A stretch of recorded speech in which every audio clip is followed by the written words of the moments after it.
ίσως να το Άρα, 2 μέτρα, λέει το πρωτόκολλο, μήνος 2 μέτρα, λάθος, το πρωτόκολλο δεν λέει για το μήνος. Λέει 2 μέτρα ο ένας από τον άλλον. Ο τεχνικός, και αυτός 2 μέτρα. 2 μέτρα, εντάξει. Να σου πω κάτι, εξαρτάται πόσος κόσμος θα είναι.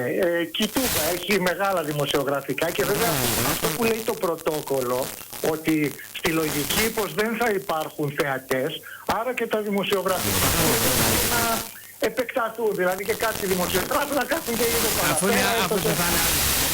Ναι, δηλαδή υπάρχει, αναφέρεται και αυτό ότι μπορούν να χρησιμοποιηθούν και κάποιες από τις άλλες θέσεις για ανάγκες δημοσιογράφων. Αυτό διάβασα, 2 μέτρα απόσταση και από εκεί και πέρα εντάξει θα τη ζήσουμε και το πολύ πολύ να πάνε στις εξέδρες, γιατί έτσι και όλες οι δημοσιογράφοι περισσότεροι όταν δεν είναι στο γήπεδο θα ήθελα να είναι στις εξέδρες. Γιάννη μου, σε ευχαριστώ πολύ.